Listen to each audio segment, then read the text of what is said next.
This is a fantastic string of comments that I'm really excited to talk about. Because understanding protein and all the research around protein is absolutely fascinating to me. So in reference to the video, I talked about eating sufficient amounts of protein.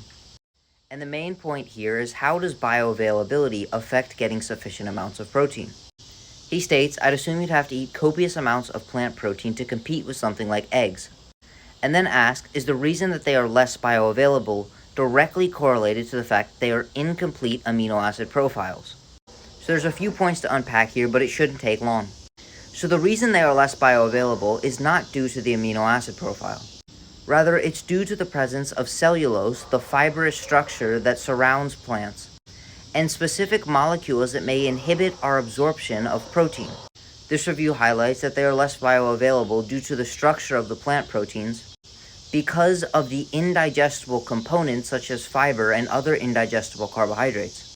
And they also have high concentration of compounds that can bind to protein, specifically phytic acid. And this is why both the micronutrients and the protein are typically less bioavailable from plant sources. With that being said, he is correct that the amino acid profile of plant proteins is inferior to animal proteins. It's not that plant proteins do not contain all of the 9 essential amino acids, which are the amino acids we must get from food because we cannot create them. However, they are typically deficient and have very small amounts of one or more amino acids. This isn't specific to just plant proteins, because collagen protein is also not a complete protein because it's deficient in the amino acid tryptophan. And plant proteins are typically deficient in methionine, cysteine, and or tryptophan.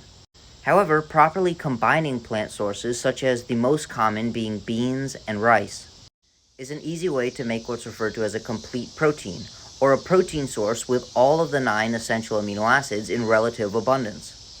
Animal meat and eggs are complete protein sources.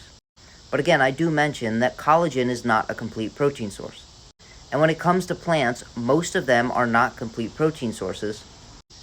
But there's a myriad of different websites on the internet where you can find the best protein combinations to get complete protein sources if your only protein source is plant protein.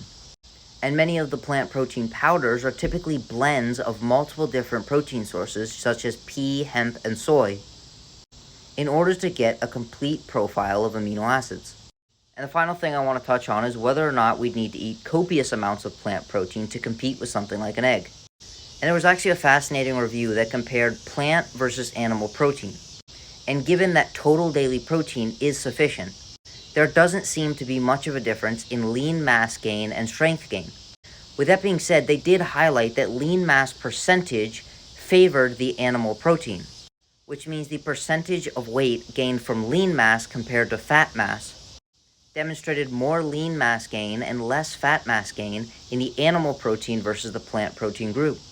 With that being said, this is likely due to the fact that in order to get enough protein from plant sources, you may have to increase your total caloric intake. Because even plant sources with high protein typically will also have either a high amount of carbohydrates or a high amount of fat. So the take-home message is to diversify your protein sources if you're relying strictly on plant protein. This is also helpful if you're relying just on animal protein, because diversifying your protein source can expose you to a myriad of different micronutrients and amino acid profiles that you may not get from a singular source.